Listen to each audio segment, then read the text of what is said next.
Sometimes you need to be what you are. I have lost the love of my life, but if he truly loved me, he could have accepted me unconditionally. Being not modern in modern times is okay, isn't it?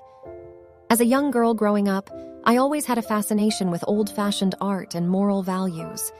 I would spend hours poring over books filled with Renaissance paintings, admiring the intricate brushstrokes and the attention to detail that seemed to be lacking in modern art.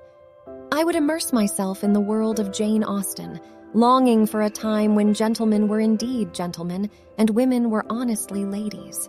And I would ponder the teachings of the great philosophers, wondering how their wisdom could be applied to our modern world. As I grew older, I found myself becoming more and more disconnected from the modern world. I didn't have a Facebook account and wasn't interested in Instagram Reels or TikTok. To me, these were all just distractions from the things that truly mattered in life. I would rather spend my time reading a good book or taking a long walk in nature than scrolling through my phone for hours.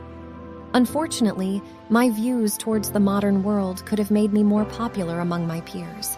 People would try to make small talk with me about the latest celebrity gossip or the newest smartphone, but I simply had no interest in such things. I would smile politely and try to change the subject, but it was clear that I didn't fit in. Then one day, I met a boy who claimed he loved my pure nature. He was different from anyone I had ever met before. He didn't care about the latest trends or the newest gadgets.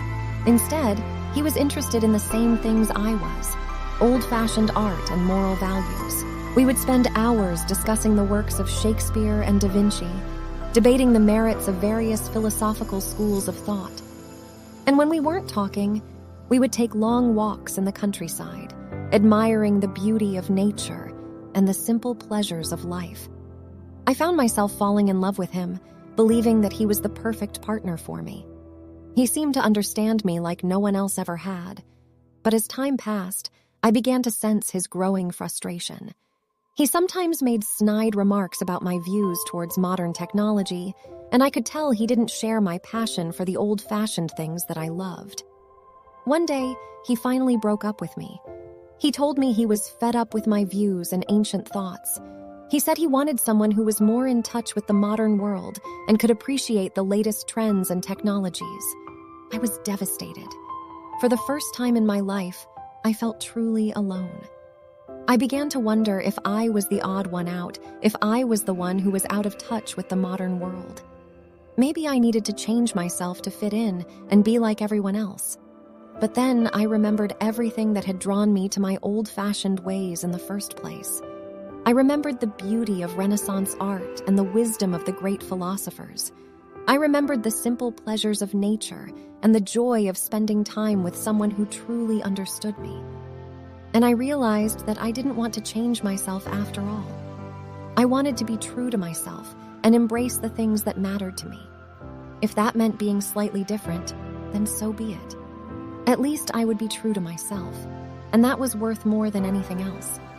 In the end, I learned a valuable lesson. I learned that being different and having unique views and interests is okay. And I knew true love is about accepting someone for who they are, not trying to change them into something they're not.